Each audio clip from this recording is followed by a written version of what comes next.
The broadcast is now starting. All attendees are in listen-only mode. Good morning, or excuse me, good afternoon. Welcome to our Ag Supply Chain and COVID-19 webinar and press call. My name is Alicia Hewen. I am the Director of Communications here at Landis Cooperative.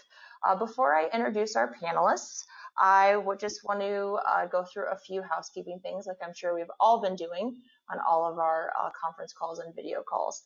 We would ask that you keep all of your lines on mute, and we will be muting those for you as you come in. If you'd like to ask a question during the course of the webinar, go ahead and do that in the questions box. There is a specific questions box, so go ahead and type those there, and we will ask them at the end. If at the end you would prefer to ask the question yourself, just go ahead and type a note in the questions box, and we will call on you and unmute your line. We will announce your name and your publication when we ask your question. There will be a recording of this webinar available, and we're going to do our very best to keep you all on time and finish by 1 o'clock Central. With that, I will briefly introduce our speakers and then turn it over to Matt Carstens, our CEO. With us this afternoon, we have Stephanie Ballantine, a farmer owner of Landis Cooperative who row crop farms in the Odebolt, Iowa area, and a farmer owner from the Gowrie area and president of the Landis Cooperative Board, Jim Carlson. With that, Matt, I will turn it over to you. Thanks, Alicia, and I appreciate everyone joining us today. And it is an honor to be a part of the resources you all are using to kind of sort through the ag and food supply chains in these unfortunate situations that we're all within. I want to begin, as this slide shows you, talking a little bit about our company as Landis. We are 7,000 farmer owner cooperative that really means every day we wake up as employees of Landis to serve those farmers, which are the owners and customers of our company. We cover a third of the state of Iowa and the fields that are represented there, and you can see that represented here on the map. In this state, which is one of the leading ag production states, as a lot of you know, particularly in corn, pork, eggs, and then also in key commodities like beef and soybeans as well. With over 60 locations, again highlighted on the map that you see, in 26 of Iowa's 99 counties, we have as Landis the size and scale to serve our farmer members and customers, which really shows the value that size and scale brings during a time like this.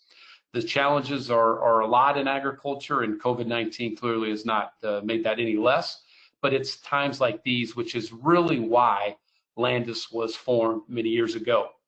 But our best asset that's not illustrated on this slide is without a doubt our over 600 employees that wake up every day to serve and put the farmer owners in the center of what we do and remain committed to agriculture as they all do. Switching gears a little bit, talking a little further about how Landis really fits into the supply chain. As you see from this slide, first is a little bit of the flow of ag and food, which Landis participates all the way through. We start with our farmer owners, like the one you see here, which is actually a picture of our own Jim Carlson on this call. And then those farmers begin their journey on the agronomy side, looking at the inputs and data that we have to analyze what is right by field, even by acre on the fields that they plant the crops into. During the growing season, the agronomy and grain business really starts to come together in a way that allows the farmers to look at what additional agronomy inputs and insights they're gleaning from the data and the weather that's come their way. But as Landis, we also start helping them as they start to get a better picture as our farmer owners on what grain they'll have to be able to sell at the end of the season. So our grain marketing really begins to kick in. And then we end the season with the grain being harvested and taken to one of our 60 locations where they can drop the grain off, and really begins the journey of how we then take it into food and fuel. But what's important on this part of grain merchandising is that our rail system is unmatched here in the state of Iowa. With the 7 rail lines that are in Iowa, we're on each of those rail lines, which no one else is. I think the next closest for us is on 4 of those rail lines. So it allows us a chance in a time like this where COVID has had an impact on the ethanol business to be able to export grain out of the state of Iowa across the United States and even across the world. And that's proven very valuable in times just like these. So that grain is then taken either, like I mentioned, to fuel or to help feed our country. And sometimes that feed is put into animal feed, which is where it's produced then into a protein of many sorts like pork, beef, or poultry, which ends up in our grocery store shelves for consumers like all of us to enjoy. Now that's a long story kind of the journey, but what's really important is, as we think through that, is our supply chain today has remained steadfast in fighting through the challenges of COVID-19 that are causing ethanol, livestock, and other challenges that we'll talk about. Due to these strong global supply chains that Landis participates in and our suppliers that we are collaborating with, our system at this point has been really uninterrupted in helping ensure that the crops get put into the ground and the fertilizer and other inputs get added to it. Some of our recent examples of successes is that we have had early in this month a record day for our fertilizer output or shipments to our farmer owners. We've also continued to deliver grain at a manner that's on pace and above because of the rail infrastructure that we have in that franchise to other demand points outside of the state of Iowa, which has been critical to not only providing that demand and able to continue to take grain from our farmer owners, but also to be able to do the best we can at protecting price. And then our feed business, we've been able to continue to be in the feed business, manufacturing feed, adjusting feed rations as some of the livestock now has to stay a little longer on the farmer's operation due to some of the shutdowns of the processing facilities that are there today. But all that ties out to the COVID-19. And the next slide here shows you a little bit about how this landscape looks for those of you that aren't from or in Iowa, of kind of where we sit today. First, obviously, this is the state of Iowa, and the bolded area kind of right in the middle, as you'll notice from the first slide of mine, really is our trade territory. And as you'll see from this trade territory that there's 7 counties today that do not have any reported cases of COVID-19. But what you'll also notice is we've got 3 of the heaviest counties of COVID-19 that's been reported in our geography as well. So as you really could deductively reason, this becomes the part of where Landis also plays a role. And not only how we really help protect our employees and their support and protection and safety of our farmer owners with COVID-19, but it also talks about the rural communities that we operate in. And this is key because these rural communities, in most cases, are where our farmer owners and employees go to get rural health care. And that's been something that I think is a little bit missing in some of the headlines and discussions today. As an example, rural has about 20% of the US population, but about only 9% of the nation's hospitals. Specific to Iowa, Iowa right now has about 718 ventilators to serve our 3 million people, which is less than 0.01% available. So we can't forget the importance of the rural communities and healthcare that come along with that and continuing to play a role in that journey that we're all in right now. Looking at these statistics one little different way for COVID-19, as you see here, today CDC categorizes the highest risk age group as 60 years of age or older.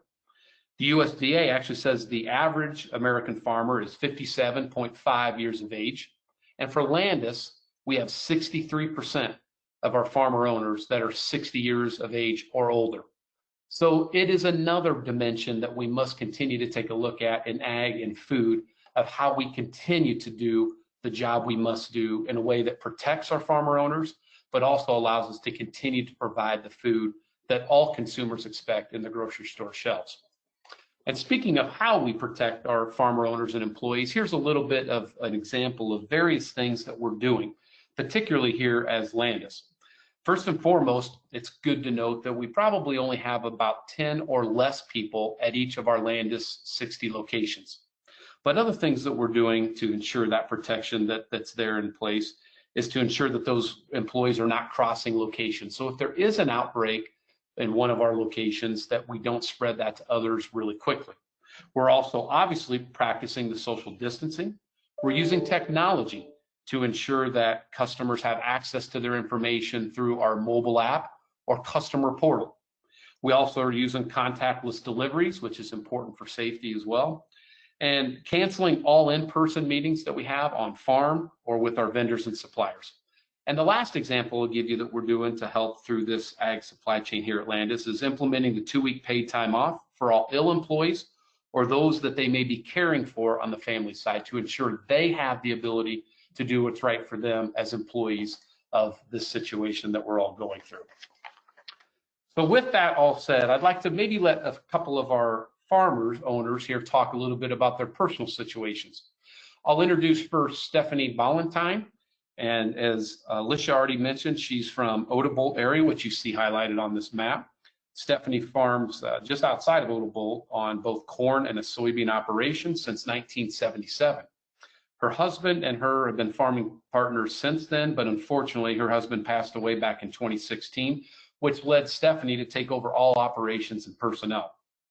In December of 2019, just a few months ago, she was diagnosed with breast cancer and has begun her treatments for cancer amidst all of the hecticness and concerns around the COVID-19. So Stephanie will bring a really good dimension of how important the health and safety in rural communities and healthcare are to this. Stephanie, I'll turn it over to you. Thank you, Matt.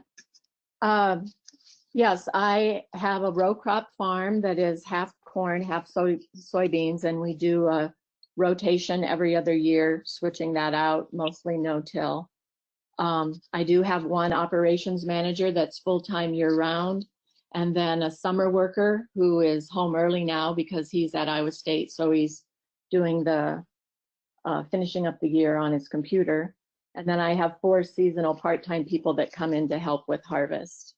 With a small, more specialized staff, it's important for us to stay healthy, to remain healthy through the whole season, because we rely on such a small number of people that are also specially trained and qualified to do the work that we need to do on the farm with so much technology and big equipment and everything. You can't just let anybody in there. So it's essential to our operation to get the seed in the ground in a timely way. And so we have both our planters ready to go for corn and for soybeans. We have the seed in the shed lined up. We have the pre-spray done, and we're just waiting for it to get warm enough to plant. I did have the complication that I began chemotherapy on February 20th. And so knowing my immune system was down, we were actually already practicing social distancing just because I didn't want to catch anything and they didn't want me to catch anything. And so instead of meeting every morning in the shop, we would talk more on the phone, or sometimes my manager would come up and I'd back my pickup out of the garage and he'd be in his pickup and we'd talk to each other on the phone, but at least we could see each other. The rural community has been wonderful in supporting us. Friends, neighbors, people from my church called to check on us. My daughter from Minneapolis was able to work remotely, and so March 15th, she came down to stay with me and help me through the last couple treatments of the first round. I also would like to give a shout out to my hospitals. I'll be getting treatment at 2 different places. They're both 45 minutes away, but in opposite directions. And so the rural healthcare they have gone bent over backwards to keep me healthy. And since March, these have been the only people I've seen. So yeah, that's kind of my story. And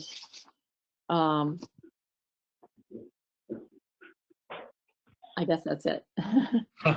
Well, thanks so much, Stephanie, for sharing that. And by the way, we all wish you some speed on the challenges you have. And by the way, I'm proud your son's chosen Iowa State. That's a great university. I'm a little partial to that, so good on him.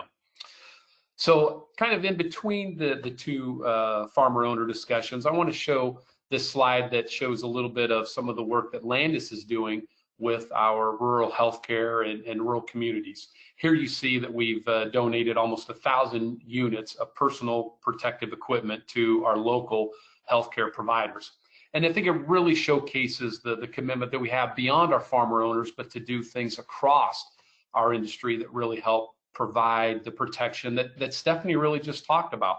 And I'd like to also say just a big thanks to our employees who actually led this effort and this initiative to help do the things that are necessary, and doing it in a way, by the way, as you can see from the picture, we're pretty sure that's 6 feet between the gentleman and the lady there in front of the Landis truck. So a big thanks to all of our employees.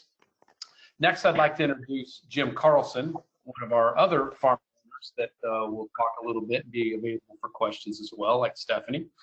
Jim and his family manage a row crop and beef pork operation near Gowrie, which again you see on the map. Currently, he serves as the president of Landis's board. So if you're keeping score, that does mean he's my boss. So any great comments you can have on me would be appreciated, I'm sure. But he's also involved in that role of helping us set strategic direction as we look globally to the challenges and opportunities that face our cooperative. He will be sharing a little bit with us now on his beef and pork operation and how he's coping with the processing facilities that are shutting down, and also the role that Landis plays for him and his family. Jim, the floor is yours. Okay, thanks, Matt. As Matt said, my name's Jim Carlson. My wife, Jennifer, who's a key part of our operation, working beside me every day, and I are the 4th generation on our family farm in north central Iowa, which is near Fort Dodge. We have a daughter who's married and working off the farm. We also have 2 sons in college at Iowa State University. The oldest will graduate in May and plans to return home and farm with us. The younger one, his younger brother, is just finishing his freshman year, and he also plans to come home to return to the farm after his college education. We grow about 2,400 acres of corn and soybeans. We finish 20,000 market hogs annually and approximately 250 head of market cattle per year. We're still going to work every day, feeding and caring for our livestock and preparing for the most important phase of crop production, which is spring planting. Living in a rural community, we are not naturally isolated, but we have changed when and how we go for parts, inputs, groceries, etc. And as Stephanie said, we've got some high-risk individuals that we work with. We keep in touch with them and make sure if they need anything while we're out, we try to help them out. So, and also like Stephanie, we have all our inputs. Most of our inputs are in the shed. We got our anhydrous on, went very, very well with the help of Landis and their team, but pretty well got all the preparations done and just waiting for warmer temps, possibly this weekend, to get started with the planters. Our margins the last couple of years have been very, very thin. And now with the COVID-19, the egg economy is under severe financial stress. I read the National Pork Producers Council projects the pork industry may lose up to $5 billion nationally the remainder of the year, $2.1 billion of that in the state of Iowa. Personally, today we delivered the last 3 loads of hogs from a set of buildings. Most of the group we had pre-sold, but today's were priced on the cash market, and those hogs lost around $50 to $60 per head, which equates to about $26,000. I feel fortunate though. I've heard of producers not being able to deliver on loads they had scheduled because of plant closures. Most production systems only have a week or 2 of downtime between groups, so those producers have pigs that need to move into those facilities. The buildings we emptied this morning are scheduled to be refilled on the 27th, just 10 days from now. As we look forward to the pigs we are placing now for the late summer and fall delivery, they are projected to lose $20 to $40 per head. We're working with the nutritionist from Landis to try to cut feed costs, but there's really not a lot left that we can cut. On the cattle side, we have steers ready to sell, but haven't even been able to get a bid from the packers for the last 3 weeks. The prices I have heard would equate to a loss of about $250 to $300 per head. We rely on Landis as our main supplier of livestock and crop inputs. So far, the supply chain has performed very well for us. So Matt, I will conclude my comments by saying, even though ag and our family farm is under severe financial stress, The American consumer can rely on us to continue to produce nutritious, safe, and economical food. Well, thanks, Jim. That's a great way to end that discussion, because I think it is important. To Stephanie's discussion, your comments, it all is a part of it. As you look at this slide, it kind of summarizes some of the economic impacts by ag segment that's occurring right now. And Jim alluded to some of that even back on the hog number that continues to escalate above the 2.1 billion we're showing, which is a projection of the 5 billion that he talked about. So there's no doubt today the economics are very challenging due to COVID-19 and other challenges in our industry. We want to say, though, a big thanks to the USDA, who continues to provide financial and other support for our farmer owners. And we need that to continue for both the farmers and the rural communities and healthcare that's being provided to them. It's an essential collaboration for all of those to continue to get the support they need. And Landis, I assure all of you on this call, will continue to advocate for our farmer owners and the rural communities that we operate in. It's important that this continue in a very, very successful and safe manner. So in conclusion, I just want to really say that the economic times are what they are, and we can't deny those, and it's created a crunch for our farmer owners. But the job at hand very much remains in the vein of, with COVID-19, we have to protect our farmer owners, the employees, and the communities that we operate in. It's an essential part of continuing to feed the world as we do in agriculture. Landis and our farmer owners are operating and will continue to operate at full strength this spring. I have all the confidence that will happen due to the resiliency that ag continues to demonstrate, which will ensure this supply chain is absolutely filled with access to that safe, nutritional food that Jim talked about. We're proud at Landis, though, to be working alongside with our farmer owners during this time that is challenging. And we're here whether it's the best of times or some of the most challenging times. This is why, once again, Landis is created, and the power of the cooperative system. We must continue to showcase that every day to the world, that the resiliency of agriculture will continue to provide the food, fuel, and fiber every day that makes this country operate and this globe. So once again, we appreciate you being a part of this discussion that we're having. And Alicia, I'm going to turn it over to you for opening it up for questions. Very good. Thank you, Matt. At this time, if you'd like to go ahead and use the questions function in the GoToWebinar tool. I know that we had a couple of folks that were able to listen in, but they weren't able to dial in. So if you do have additional questions that you're not able to get to us on the webinar function, you can email them to me, you can text them to me, and we also have photos and B-roll available to follow up as well. So if you have any questions, you can type them in that questions box.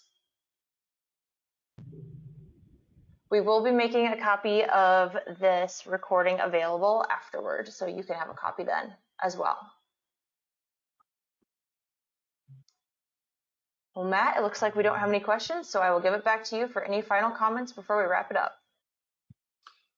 Well, again, we just want to say under these unfortunate situations, it's good to have everybody a part of the discussion. And I think it's important to hear from the companies that are owned by the farmers and farmers themselves about the journey we're in.